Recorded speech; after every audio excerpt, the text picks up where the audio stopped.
Je ne vais pas vous présenter tous les modèles que nous élaborons au ACP, mais je vais vous présenter pratiquement deux modèles. Deux modèles, pourquoi? Parce que ce sont des modèles un petit peu qui nous donnent ou qui nous permettent de voir un petit peu les impacts des politiques publiques sur le développement humain. Donc, parce que précisément sur la redistribution, sur la pauvreté, sur les inégalités. Et nos modèles, donc je vais parler un petit peu de ce qu'on appelle les modèles d'équilibre général calculable. Donc, pourquoi des modèles d'équilibre général calculable? Parce que ce sont des modèles qui sont très larges et qui tiennent un petit peu de tous les mécanismes de l'économie.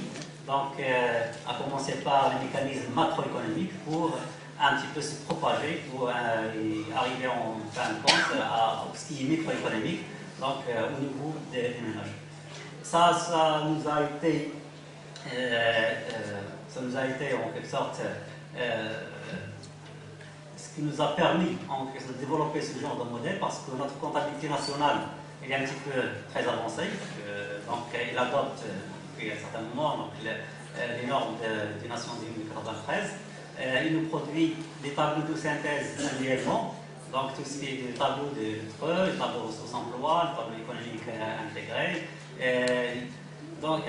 Et en particulier, dans notre de comptabilité sociale qui synthétise tous les tableaux économiques et qui nous renseigne un petit peu sur la redistribution, sur les différentes composantes de différents comptes de production, de consommation et de redistribution.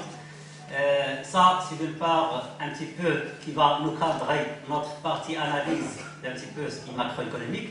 La partie microéconomique que nous utilisons pour nos modèles macro-micro, c'est un petit peu les enquêtes au niveau des prêts de ménage. Je crois pour les gens qui savent un petit peu sur la modélisation, généralement les modèles macroéconomiques utilisent un agent ménage représentatif. Donc pour nous, pour un petit peu voir quel est l'impact au niveau des ménages, donc on doit en quelque sorte désagréger l'agent ménage, et la désagrégation de l'agent ménage, ça nous a été permis par l'enquête niveau de vie. Donc on a utilisé l'enquête niveau de vie de 2007, et donc ce qui nous a permis en quelque sorte de faire cette relation macro-microéconomique, donc en désagrégeant l'agent ménage. Donc je vais parler précisément de deux modèles d'équilibre général calculable, un modèle statique et un modèle dynamique, et je vais aussi vous présenter quel est le genre de relation que nous avons fait entre le macro et le micro, quelle est la différence entre ces deux modèles, parce que dans le premier modèle calculable qui est statique, donc c'est une intégration complète de l'enquête dans le modèle, où il y a 7062 ménages, donc ça nous a permis de désagréger l'agent ménage en 7062, et c'est une approche qui est appelée top-down and bottom-up, donc ça veut dire que les actions entre le macro et le micro se font simultanément. Dans le deuxième modèle, ce qu'on appelle le modèle MAPS, c'est un modèle aussi d'équilibre général calculable, mais cette fois-ci il est dynamique, où il y a une micro-simulation top-down. Donc on a utilisé un petit peu d'essayer de résoudre le modèle au niveau macro, et après essayer de dégager les résultats macro pour un petit peu les introduire dans l'enquête pour voir quel est l'impact sur le microéconomie. Donc ça c'est grosso modo ma présentation. Je vais aussi parler un petit peu des résultats qu'on a trouvés avec les deux modèles, le premier modèle et le deuxième modèle. Donc comme je disais tout à l'heure, le ACP fait l'analyse d'impact des politiques économiques, donc pour essayer d'orienter la prise de décision. Non seulement on élabore, on collecte l'information statistique, mais on l'utilise aussi pour faire des simulations exemplées pour dire quelle est la piste à suivre en quelque sorte. Donc, en se basant sur l'information rétrospective, essayer un petit peu de prédire l'avenir en quelque sorte, par des prévisions ou bien par des simulations de politique économique. Donc, les deux modèles dont je vous ai parlé, le premier s'appelle MEGAP, c'est le modèle d'équilibre calculable pour l'analyse de la pauvreté. Le deuxième, c'est MAMS, c'est une maquette pour l'analyse des objectifs du millénaire. Donc le modèle a été élaboré essentiellement pour un petit peu voir quel serait le coût pour atteindre les objectifs du millénaire à l'horizon 2015. Donc l'objectif en quelque sorte, comme je disais, c'est un petit peu d'appréhender les effets au niveau macroéconomique sur la croissance économique, l'inflation, les effets macroéconomiques, la compétitivité, tout ça, et au niveau microéconomique, pour bien au niveau de vie, c'est sur un ensemble d'indicateurs de niveau de vie, notamment l'évaluation proportionnelle, bien sur la pauvreté, les inégalités, la minorité, ainsi de suite. Pour les deux modèles, donc, le lien micro-macro est établi à travers la réconciliation des informations économiques, donc issues de l'enquête. Je passerai au premier modèle, donc le modèle MEGA, donc il se base sur la matrice de comptabilité sociale, donc qui synthétise l'activité économique en 2007. La matrice, donc, elle présente un certain nombre de comptes, donc facteurs de production, des outils institutionnels. Il était agrégé en 20 produits, donc le modèle est désagrégé, donc au niveau de concernant la production, l'investissement et l'épargne, et ainsi de suite. Donc la matrice de comptabilité sociale, donc, je la résume dans ce tableau-là, où en colonne on trouve tout ce qui est dépenses. Donc nous avons précisément les 5 comptes de production, les 5 comptes.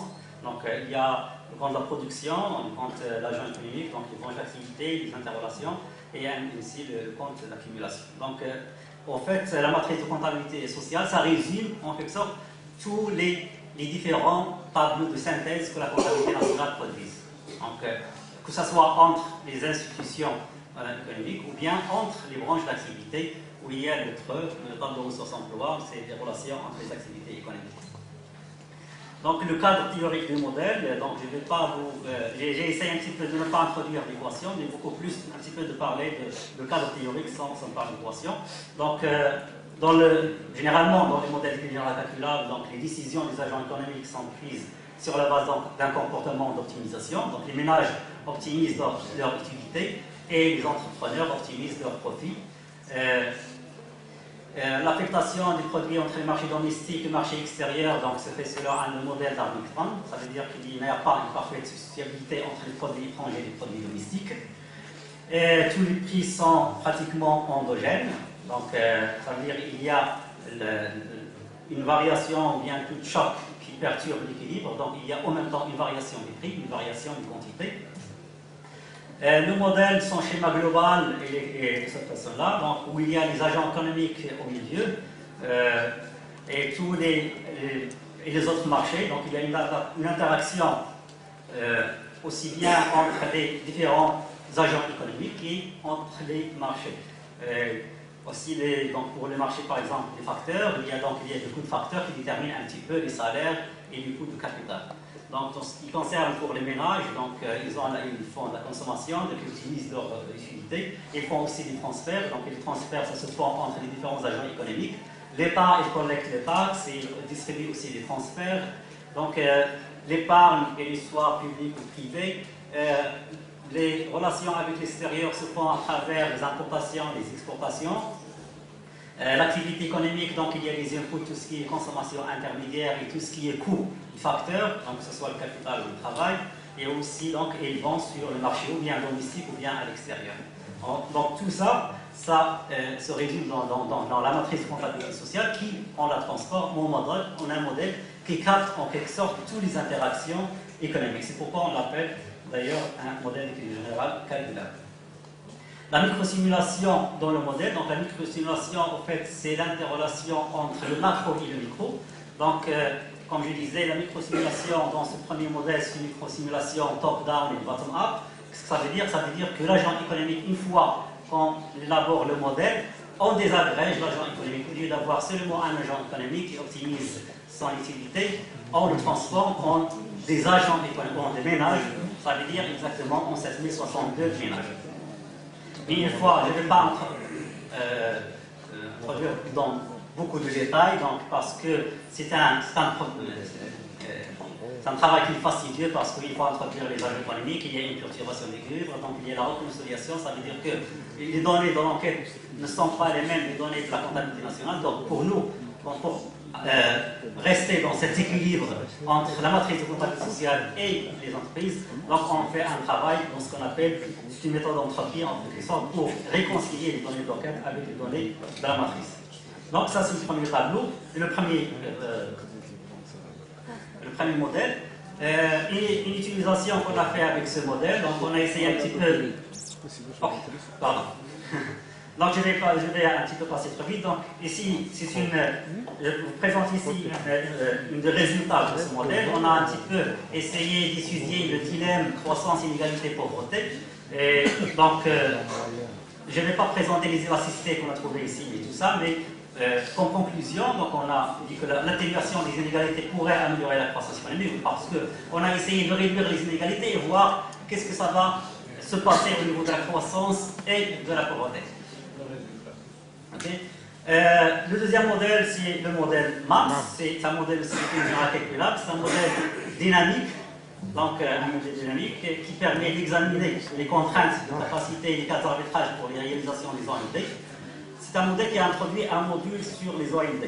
Il permet de capter les effets de retour suite à la poursuite des stratégies des OMD. Il permet de faire le lien entre les relations qui existent entre les OMD. Parce que généralement, les modèles qui ont été élaborés jusqu'à présent, ils analysent les OMD un par un, chaque objectif indépendamment d'un autre objectif.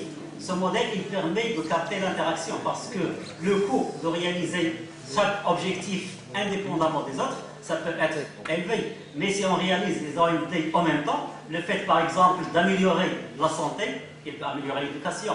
Et le fait d'améliorer l'éducation, il permet d'améliorer la santé. Ça veut dire que le coût, lorsqu'on réalise les OMD simultanément, ça va être moins. C'est pourquoi ce modèle, il permet en quelque sorte d'une bonne estimation des coûts pour atteindre les objectifs du millénaire. C'est ça la philosophie derrière l'élaboration de ce modèle. Donc le schéma global du modèle est de cette façon, donc je ne vais pas garder beaucoup parce que je n'ai pas beaucoup de temps. La dynamique dans le modèle, j'ai dit que ce modèle il est dynamique, donc sa dynamique il provient du fait que l'actualisation de stock de facteurs, en particulier le travail, le capital et de la dette. La deuxième chose, que sa dynamique aussi provient du fait que la croissance de la productivité totale du facteur aussi il évolue, donc il est fonction de la croissance du stock de capital dans ce modèle et aussi fonction de l'ouverture. Ça c'est en quelque sorte un tableau qui fait ce lien entre les différents OMD, où il y a dans le modèle, c'est représenté par un certain nombre d'élasticités qu'on a estimées économétriquement en dehors du modèle qu'on a implanté dans le modèle.